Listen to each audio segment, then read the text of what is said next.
we're already starting to obsolete cryptocurrency exchanges, like the exchange titans, the crypto.coms, the Krakens, that whatever else. We're already starting to obsolete that with decentralized.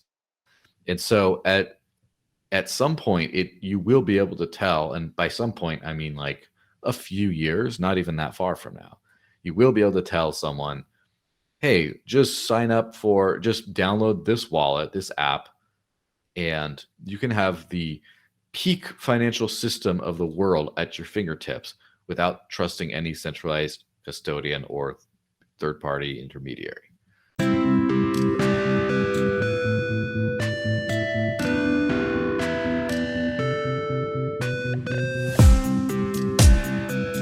Wonderful, sweet. Let's go. So, okay. Hello, everyone. Welcome to another episode of Chatter. Today, I'm delighted to be joined by Joel Valenzuela, second time back on the show, cryptocurrency user and Liberty advocate. Joel, welcome to the show. Hey, thanks for having me on again. It's always a pleasure.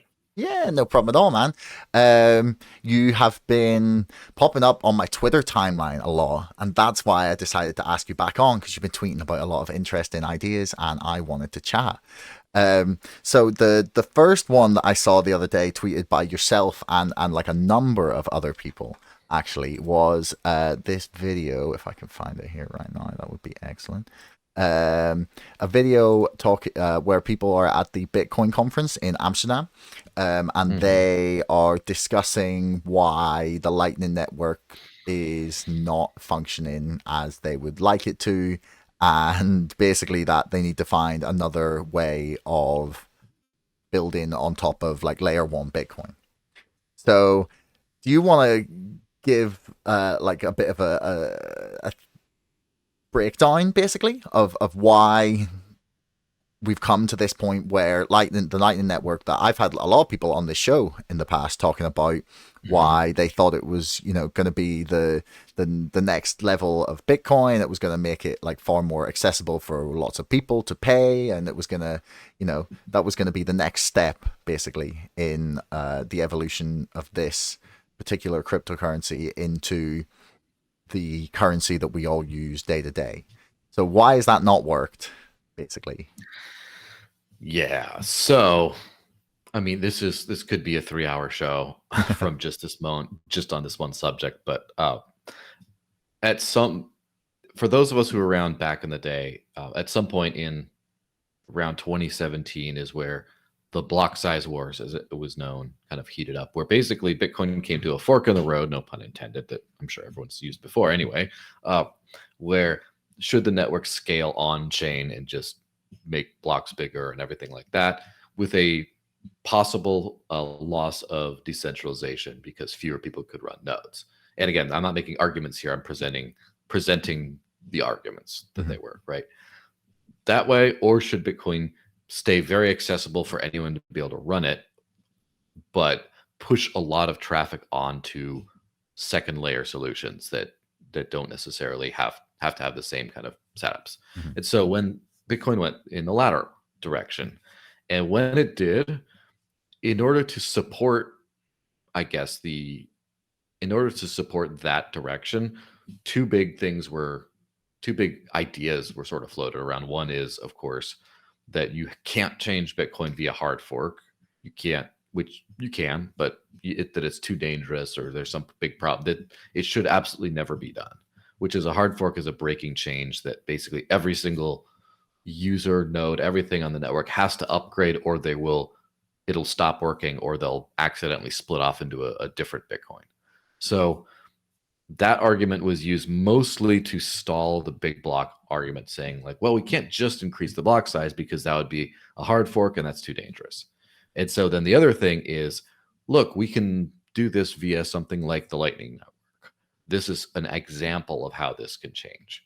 And so because of those two things, first of all, the Lightning Network was engineered, in my opinion, and probably, I mean, I don't know how many people could fully disagree, but is engineered to do the best job it could with the parameters it had, which is, again, no hard forks, no major changes to the Bitcoin protocol.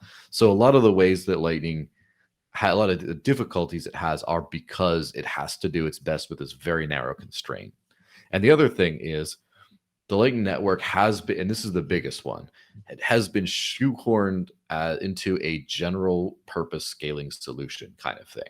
And so when you come on and have people come on and talk about Lightning's awesome, it does all these things, all this kind of stuff, they're presenting Lightning as Bitcoin, but a cheaper, faster, way of using Bitcoin that same way.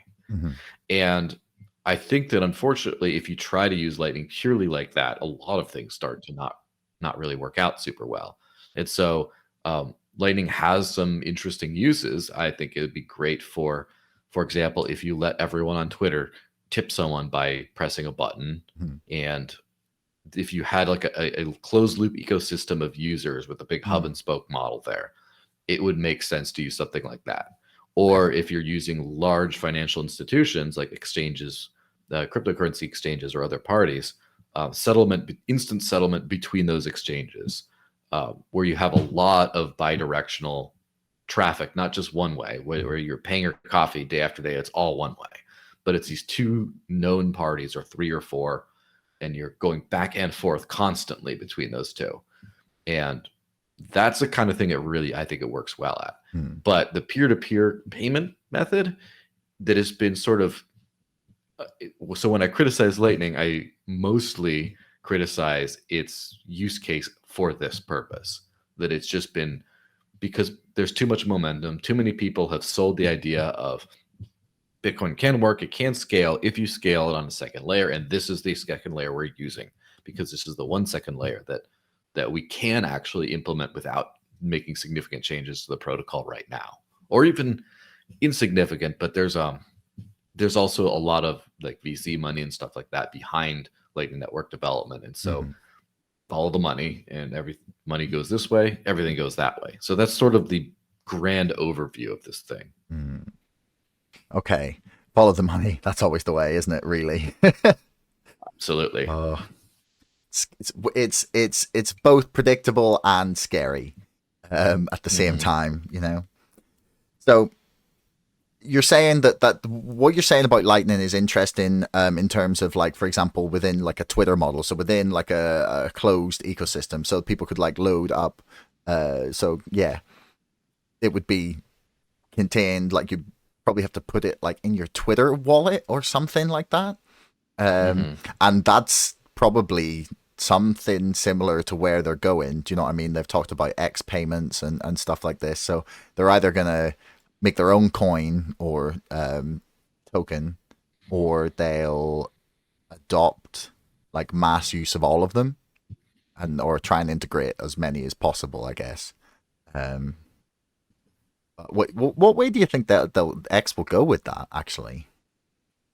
Yeah, I would guess it's not going in the Lightning direction at all. Now, Jack Dorsey, Twitter founder, who's now busy on Nostr and Blue Sky and some other things like that, he's a very big fan of that, of using Lightning. However, if I were to present it, speculate with my opinion rather than give facts here, I would say he's probably just really bought into the Bitcoin vision, and he's more just listening to other people, what other people are saying is going to happen. And rather than if you've ever used Nostr, that decentralized social media protocol, which I think is a very cool and fascinating way of doing things, the user experience is it's not something that the masses are ever going to use, I don't think, unless someone builds a lot of other things on top of it. And I see him in there every day having fun, and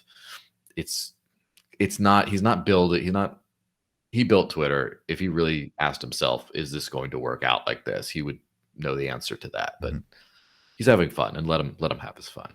But the point with Twitter, something about the Lightning Network that probably makes it that really where you run into all the friction is with any other major blockchain.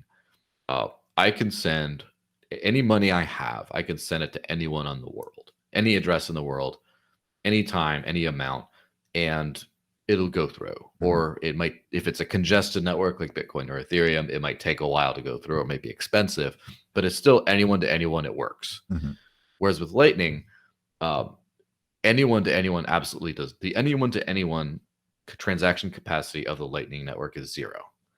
And my ability to transact with you and how much it changes rapidly. So if I want to send, say $10 your way, Mhm. it might work. Maybe it works. But even if it does work, if I want to send 15, that might not work, even if I have the 15.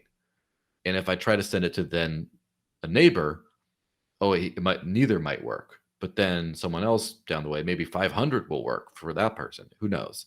Because of the way it scales, not globally, but peer to peer, Could through you the could you channels. explain? Sorry, the people have definitely explained this Yes. to me before, but could you run Yes. through why that's the case? Because that's not quite how I understood it working. Mm-hmm. Yeah. So, obviously, trying to explain Lightning Network simply is always going to be a gargantuan task, but I'll do my best. But basically, what Lightning is it's a network of connected bidirectional payment channels. And that's the more technical, complicated way of saying you and I have like if we're playing like a poker game or something, just two of us, and we put money down and we're playing for the mutual amount. And at the end of the night, we decide who gets what. That's what the Lightning Network is. It's that, but then you're connected to someone else. You have a two-way with someone else, and you can end up passing two ways on. So if we have $30 in the pot with Mhm. us, and then you have like $30 in the pot with someone else, the way I pay that person is I have to pass it to you first. I have to pass some to you first, and then you pass it over to the other person. And the total capacity is limited by how much is in each individual pot. So if you have 5 hops down, whichever is the weakest link in that thing, like say, you only have $3 worth in this pot with someone else. If I want to pay them $5, you and I have the $5 in common. I have it to pay, but you don't have that with that person. Then it's not going to work. It's going to Mhm. fail, which is where the conference that they were showing about the payment failure thing it's a real thing. The payment failures they have to fail, and the only way to get around that is by uh, significantly reducing the number of potential variables. So if you can understand, if there's 100 people using Lightning, the way this works, the absolute best is if all these 100 people route through a single entity, like say a bank. If a bank has a big pot of money, then it's very well connected. And then also, if there's a broken link somewhere, like I want to send $10 to that person over there, but that person over there only has $5 in capacity, the bank can fix it real quick and update the payment channel and take on the cost to do that. And then it works really well. And then you can basically guarantee a very high success rate in paying that way, because it's just this to that. This is a very well connected, high liquidity node. But if it's just like a patchwork of individuals who might have a few bucks here, whatever there, that's when it starts to like, okay, do I have a route? And then the longer the route, the longer it takes. So like when I was using my Lightning node, I would send a payment. Sometimes it'd be like 12 seconds because it was looking for routes. Like, well, it took a little while. Whereas if it's just instant, it's instant. And so because of the way it scales, um, what you do what it does very well is it allows for instant settlement. And or I wouldn't it's arguable if it's settlement, because you'd still have to close a channel to get like the actual Bitcoin you move into your hardware wallet. But instant confirmations, it works really well. And it works really well for high volume, high numbers of payments, especially back and forth, but not high volume. So, for example, if you have 500 or $1,000 in your Lightning wallet, which is arguably you should just use on chain for a large amount like that. But if you did that, you'd probably be able to send to a very few Lightning Network participants, because almost no channel along there has the capacity to handle that. Mm. And so localized is where it works. And the problem is you're trying to create a global payment network. It's just not working. Or the way it works is if you have several large bank like entities that everyone connects to, And then, okay, well, if your Chase Bank, if you route to a Chase Bank customer, it's super easy. But if you have a Bank of America one, Chase has to then route to them and then that person, but it still works out. And so that's kind of where we're at with Lightning. Is we're sort of at this big fork in the road where the free market doesn't lie, right? The free market tells you what works and what doesn't. Mm-hmm. And it's stalling out in this very peer-to-peer, highly connected sort of way. And the only way it's working is through large centralized and custodial kind of actors to work with them and take some of that energy off, or some of that transaction volume off the main network. And unfortunately, that's a little bit of the opposite of what we were hoping, or I wouldn't say we, but what a lot of Lightning advocates were hoping it would do really well. And so we're at this fork in the road where I think a lot of Bitcoiners are starting to look at other options, or they're starting to look and hope there's other options they can use as a better scaling solution. Yeah. Yeah, maybe it was the people had sold it too well to me, but yeah, I just hadn't considered it to that level. Do you know what I mean? Where I hadn't realized that there was so much potential for failure if there wasn't a sufficient path. Like, as far as I understood it, there would always be a path. Maybe they've been speaking like more hypothetically. Yeah, the bottleneck that I don't think people talk about is the capital bottleneck. It's not connectivity. I'm sure you could create out a network where everyone is connected as a channel with somebody, but just the fact that if I want to send like $100 through on Lightning because the tab went too high, had too many drinks with dinner or whatever, now it's expensive. Even if I'm connected to everyone, just the fact that there's not going to be money every step of the way, or if I do one payment, then I completely clear out all those channels. I can only do it once until they manually rebalance or someone sends through the other way. So that's the other thing that people aren't really considering, is it's very capital expensive. Because if, let's just say, Elon Musk decided to enable native crypto tipping, not just where it is now, where you can link to your wallet or something like that, but integrated crypto tipping. If you wanted to do that for, I don't know, let's just say something like Litecoin or something, or Dash or whatever, something that they can actually handle a lot of volume.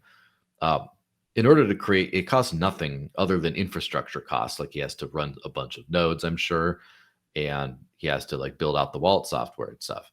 Other than that, it costs nothing to allow every single one of the 220 or so million Twitter users to receive crypto payments.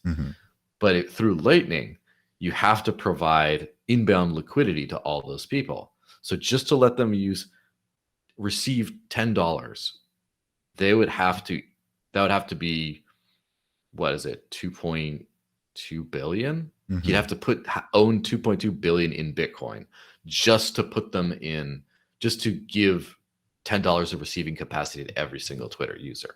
That is very capital inefficient. That costs a lot of money. And so if you have a large routing node, where I guess the original idea of trying to avoid centralizing a network was it'll be too expensive to run a node. Well, now the only nodes anyone can use are big Lightning hubs, and they don't just have to process transactions. They also have to have a lot of money in those nodes, a lot of capital. And then how are they going to get that capital back? Through routing fees. And so then the network will either become expensive or highly professionalized and centralized through that way. So all in all, I don't think Lightning should be scrapped, though. I think it's where it's ending up, it should continue to end up where in those use cases. I just think that there needs to be, people need to use other solutions other than Bitcoin entirely, or find a different way of getting Bitcoin to be usable for everyday payments. Yeah. No, it makes a lot of sense. I actually found the video, so I'm gonna share it with you here. Just bear with me 1 second. Okay. And like the first attempt that someone makes that tries to make a payment should work. So I think that will hardly be possible without severely changing the protocol. So this is the way how the protocol is designed.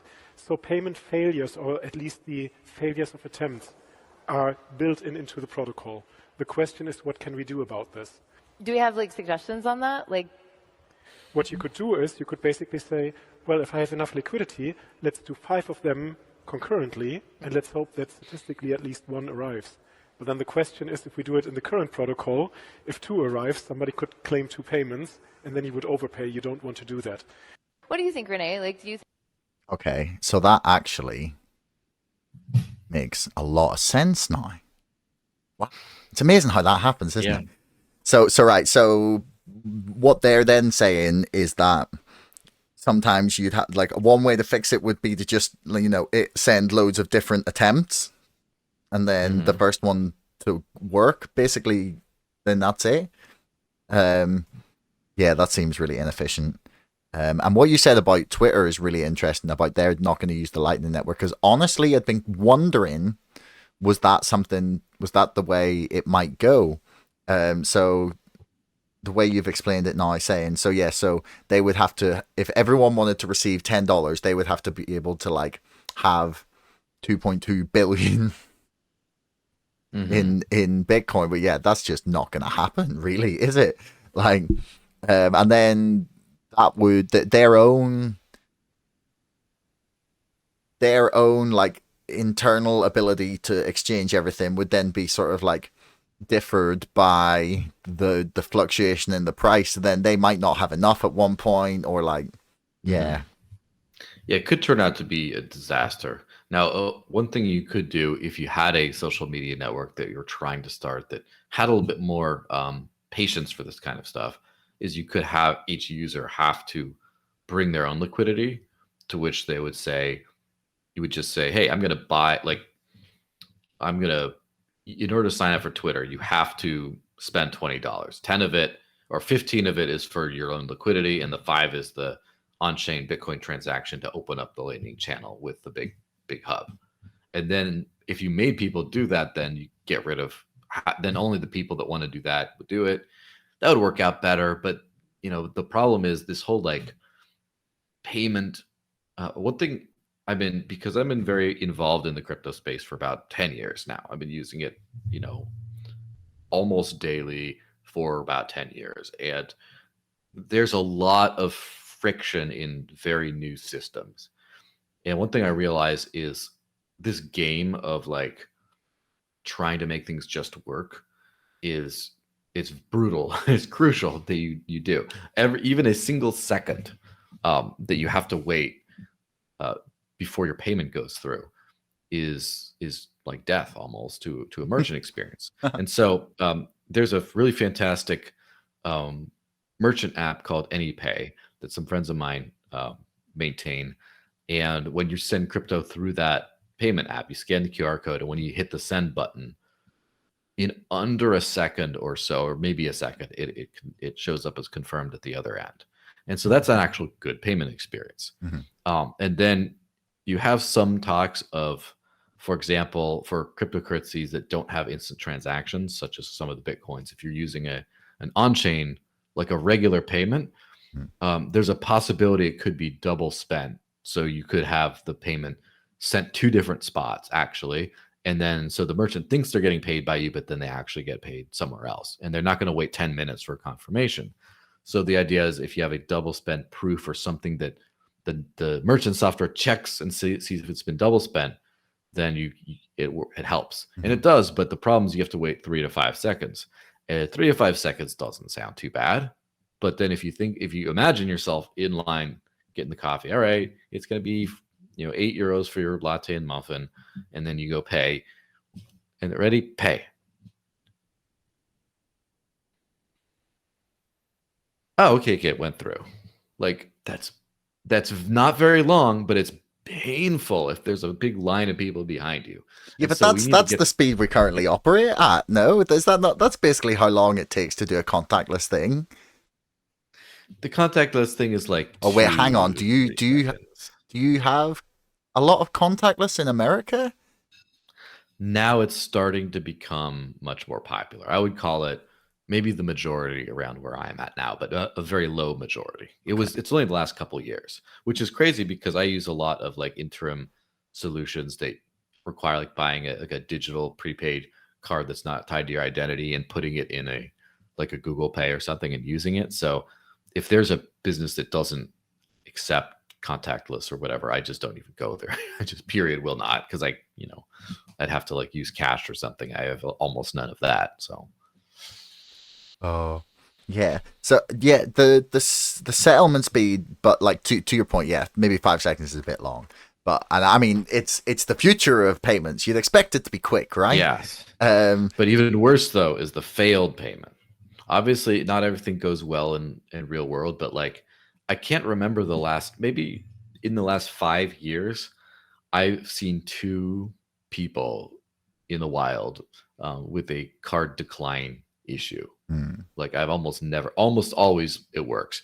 If your card declined 1 out of every 100 times you used it, you know how much anxiety and friction that would place on you, and that's a lot better than Lightning. Now imagine if you just okay, well let's just say 1 in 10 might not work, and it just says payment failed to route, and you're just like, what do I do now? Like we can't have that at the merchant level, and obviously it's really hard to control for every possible thing, but for the most part, the original Bitcoin structure of doing things, the on-chain, the way that works, and other coins that do something similar, it just works all the time, basically, without some extenuating circumstance, which I've run into all those extenuating circumstances over the years, but it's still out of like several hundred payments. It's like maybe one will have a broadcast error that had something to do with a wallet bug when switching from Wi-Fi to data under a certain time frame. I did have that bug before, and I got the devs to fix it. So, yeah, yeah. It makes me think about the internet speed, because so I remember way back in the day when I set up my first site, when I was just posting some stuff, I was having like issues with load-in speeds, and I was like looking at how quickly people clicked away if something didn't load instantly on a web page, and it's crazy how fast you lose basically everyone.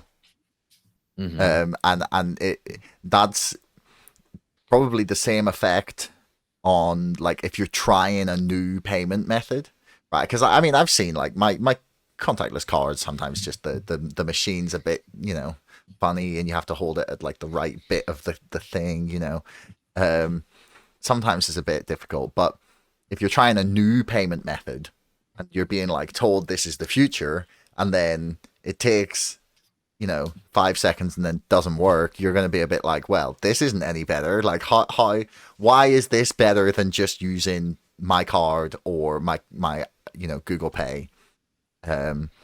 Yeah. Or what it'll end up as is even if it takes 5-10 seconds and you're like super excited, oh, this worked, I love this, it's new decentralized crypto, I love it. That's even if you don't think of it consciously, it's still in your brain. And so the next time you go to pay, you're just like, I'm just going to do the card this time. You don't even know why you made that decision, but your brain knows in the back. Yeah.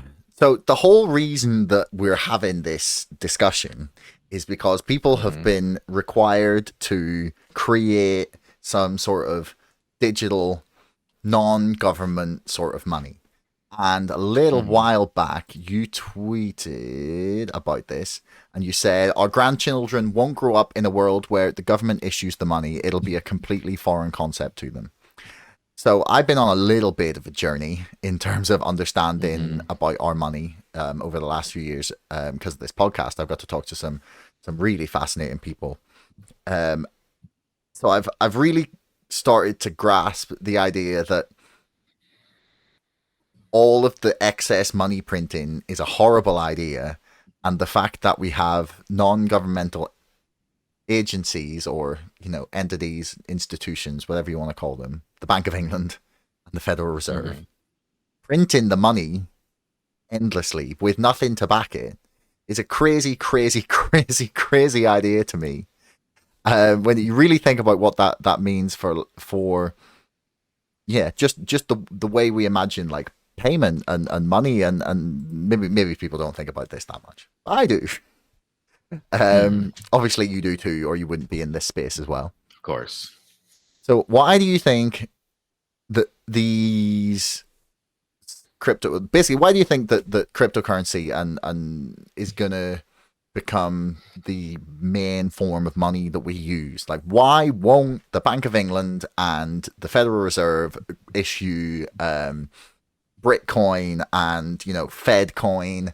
You know, we've already got the digital the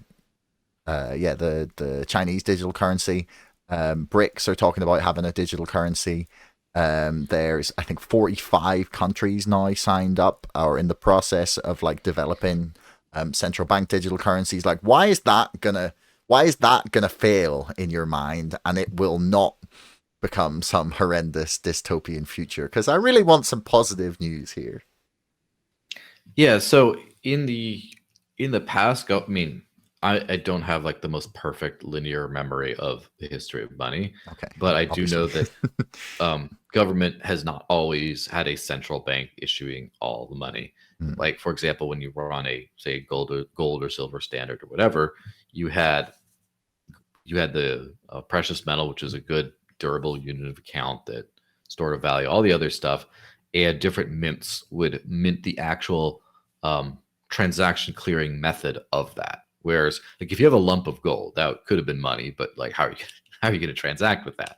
And so you have banks or certain institutions basically doing the modern equivalent of like a card or a payment app on top of the money to help you do it by just printing, by putting it into small pieces and printing things on it that says this is 1 ounce of this and this is this mint that certifies that.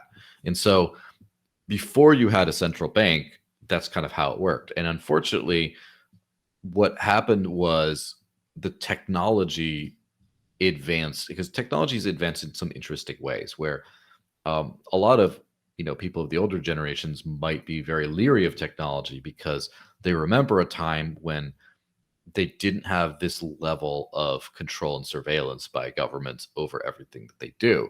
And technology has enabled that. Technology, fortunately, enables the opposite as well, but it comes in waves.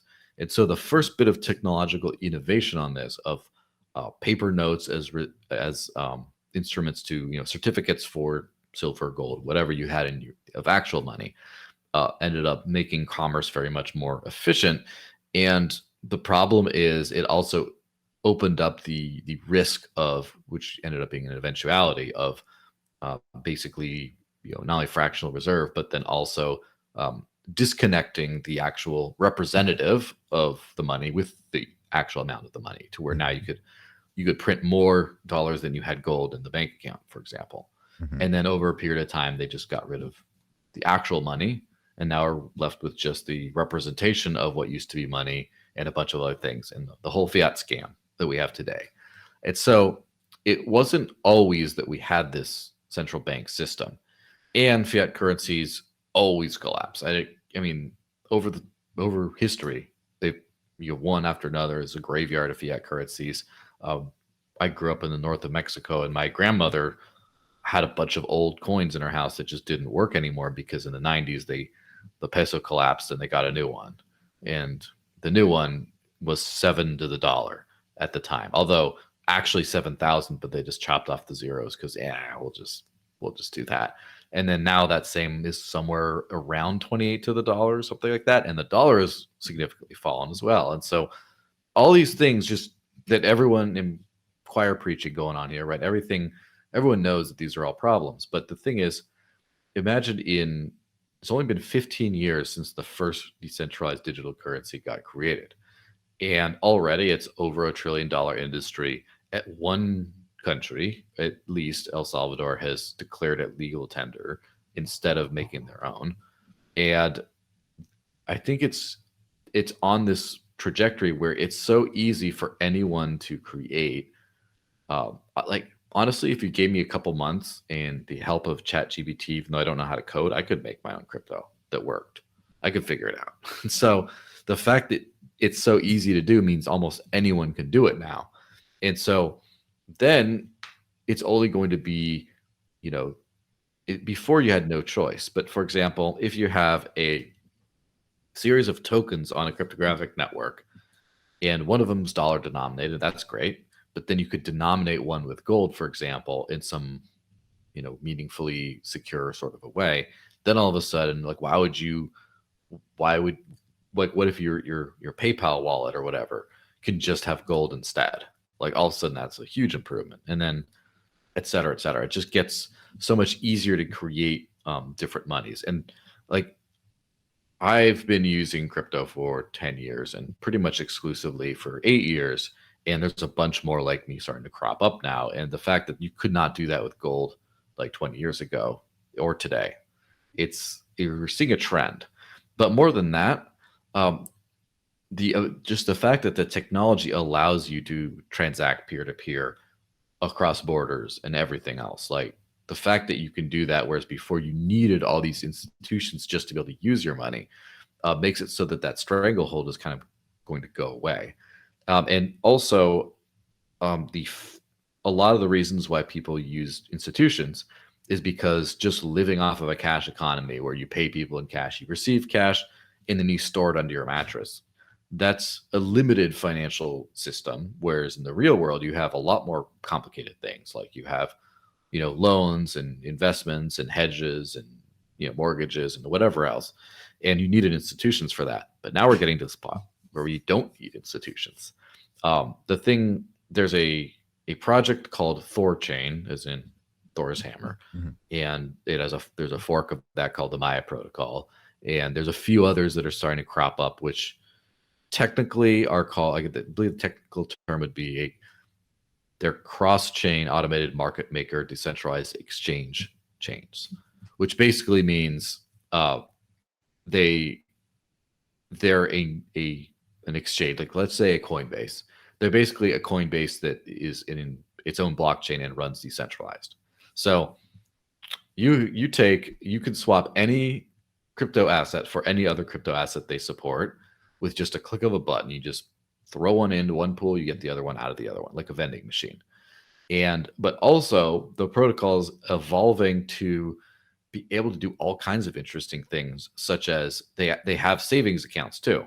So if you have only Bitcoin, you only care about Bitcoin, you could put your Bitcoin into this decentralized protocol. Again, not a company that anyone can steal your money for or anything, just like a decentralized protocol. You throw your Bitcoin in and can earn, like, say, 3% Bitcoin denominated interest on your Bitcoin a year through this thing. So now you don't have to use a bank or an institution like that to get interest. And then they also have a lending protocol that they just debuted, which would allow you to get a collateralized loan on your Bitcoin and pay back the fiat valuation at a later date. And there's all these things that we're already starting to obsolete cryptocurrency exchanges, like the exchange type, the crypto.coms, the Krakens, that whatever else. We're already starting to obsolete that with decentralized. And so at some point, you will be able to tell, and by some point, I mean like a few years, not even that far from now, you will be able to tell someone, hey, just download this wallet, this app, and you can have your entire you can have the peak financial system of the world at your fingertips without trusting any centralized custodian or third-party intermediary. And so that's not just for peer-to-peer cash, but for everything. And based on how fast this is going and growing, I can't imagine growing up in a world where for some reason people say, well, let's just let the government approve all our money if everything can be done without them like that. So what you're saying basically is that we're skipping out, or we're moving towards a world where the big exchanges, where all the big exchanges will die, and they're just being made irrelevant by the possibility for people to just operate their own wallet, essentially, like almost just like a bank account that will function without needing a bank. Yeah, basically. And on that note, I don't know if you've noticed that Coinbase is really promoting this thing called Base. They're like Ethereum L2 or whatever, Okay. which I'm not a user, but they're basically trying to create a supposedly decentralized second layer system, like a blockchain, so that people can all do that. Basically, they understand that their business model is going to be obsoleted soon, and they're trying to have a stake in whatever the next model is. And so, one great example of what a exchange might be like in the future would be there's one app called Thor Wallet, and basically it's a Thor chain front end that lets you do all this kind of trading and stuff, but also has an easy fiat on ramp and off ramp to it. So the entire wallet is non-custodial. You don't have to do KYC identity verification for any of it, except when you want to buy large amounts of crypto. And so already you've disintermediated a big chunk of what exchanges do. And we still have some little vestiges. So what I can see is basically exchanges right now have this large custodial operation going. And what I could see them doing in the future, obviously some will not survive, but the ones that do, is just basically outsourcing all the exchange architecture to a blockchain. Just saying, look, we're not going to have customer funds anymore. We're going to just give people wallets that they control. And we're going to do all this trading. We're not going to keep our own like order books, liquidity, all this stuff. We're just going to get rid of all that and just plug into a blockchain like Thorchain and run that as the engine behind the exchange. And then they will still operate the fiat on and off ramps. And then at some point you start to have less need for fiat on and off ramps. And then exchanges will just be like, just run interfaces basically, I think. Yeah, I've just been looking at. Sorry, I was listening to everything you're saying. I was looking and scrolling through the Thor Wallet website. It's very interesting. Yeah, I might have to get one thing this. I think is one thing I think is fascinating is if you look under the buy option for the U.S., which is one of the worst places. They do allow you to buy a certain amount without doing identity verification per year, something like $2,000 worth, which no other system would allow you to do. And in Europe, I don't know if it's Switzerland only for these terms, but it's something like 10,000 Swiss francs a day without providing identity verification. So for Europeans, you can buy as much crypto as you want unless you're crazy, and no ID verification. And the reason they're able to do that is because they're not custodial. They're not a custodian. They just are facilitating the buying and selling of this. And so just from a regulatory perspective, all the compliance issues, all the everything that comes on custodians, I think the cryptocurrency exchanges are going to be dying to move away from that legal definition and become non-custodial with everything that they do, just so that they don't have to do all this paperwork and they don't have all these limitations, and they can offer better products for their customers. And also so that they can kind of, wash their hands of like hacks and exploits, because if an exchange, they lose all this customer money, then all of a sudden, like, they're on the hook for that. They have to, write a sob story of a Twitter thread or something. And, if they don't have to do that because it's a decentralized protocol handling everything, then I think that they jump at that opportunity. So do you see banks surviving this? Because it sounds like if you're saying that all the money of the future will be digital, therefore we won't need banks to hold and issue our money because we'll just be doing it. Like, will banks as we currently see them disappear and become just like different, or maybe they'll become more corporate banking entities rather than for individuals? Yeah, for sure. I think, first of all, the fractional reserve banking system is due for a collapse at some point. And I mean, we've seen those bank collapses the last couple of years. In the digital age where a rumor can spread on social media and then everyone clicks on their banking app to withdraw within a minute, and everyone then publishes, hey, I haven't been able to get my money out in a day or two. like the fractional reserve banks are a house of cards where they don't have any customer money, and they've just operated under this great illusion that, well, we do have your money just as long as like they've predicted the rate of inflow and outflow, and they've been like, okay, we can literally not collapse and lose everyone's money as long as this number of people don't come asking for their money. And then as soon as that gets tipped over, it's not just like they have problems. It's just like it dies. Everyone loses their money. It dies. And it's pretty insane to think about. So at that point, I think that system's going to go away. As far as already, they're starting to lose out a lot of things to like payment processors and like payment apps and things that take over. Although I have to say, the system is so crazily intricately designed that it's going to take a while to completely weed out the banks. So, for example, if you want to use, if you want to pay with your card somewhere, obviously you have to have a bank and then the card, and then you have a say Visa or MasterCard or one of those big card providers. So you have the bank and you have them, and then they have to work with the merchant's point of sale system. But that's the simplest. It gets worse. So if you want to have let's just say you have a Garmin watch. It's like a health tracker watch, and they have Garmin Pay on there. Oh, you can tap and pay, and that's great there. First of all, you probably have to make sure your bank is supported by Garmin Pay, because every single Google Pay, Apple Pay, anything else, every single one of the banks has to be manually added as far as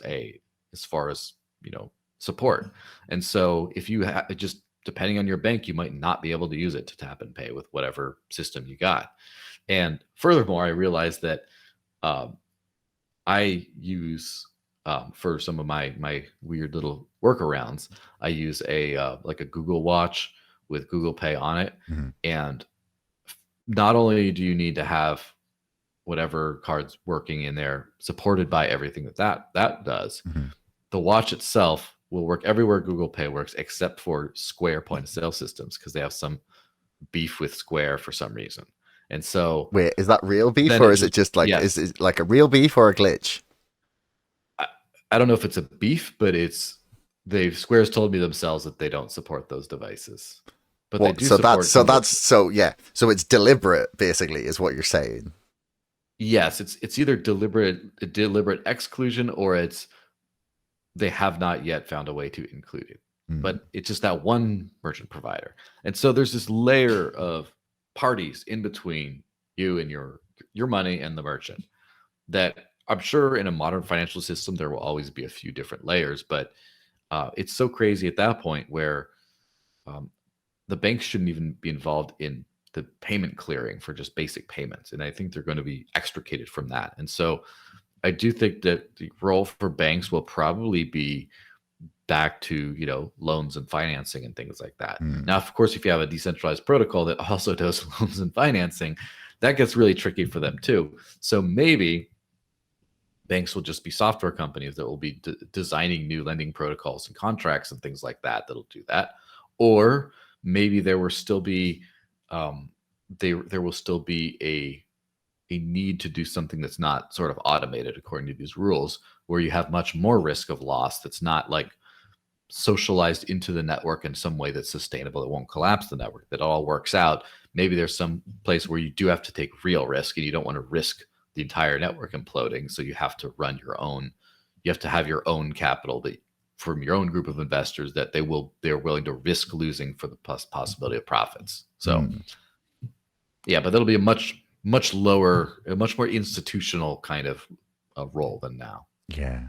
Well, we'll see if they certainly have the pockets to fund the development and to front it, and so that they don't disappear. But whether such large institutions can move rapidly enough to outstrip the pace of like innovation and startups, I guess we'll see where it goes. Unfortunately, that's all we got time for. Great to hear from you, man. It's a really, really interesting chat.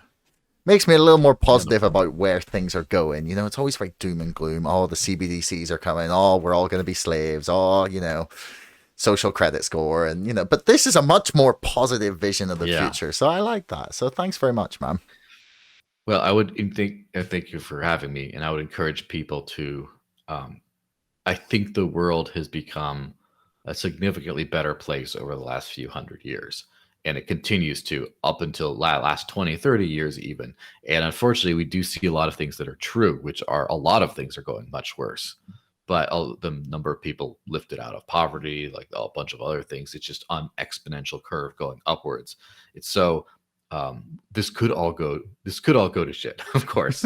And I'm very aware of that. I'm very careful to try to keep the world moving in a good direction. But I do think that as long as we keep building and keep on fighting these kinds of overtures of the controlling systems, I think we have the opportunity to really live in a utopia for our grandchildren. So here's to that, I guess.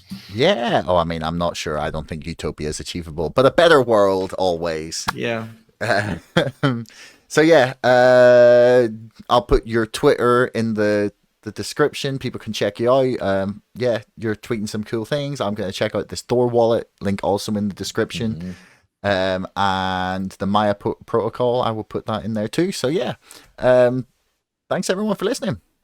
Thanks for joining me. Yeah, thanks a bunch. Hey everyone, thanks for making it right the way to the end of the podcast. I love that you tuned in this long. Do me a favor, hit subscribe, because 80% of you bastards are not subscribing, but you're watching my videos. See you next time.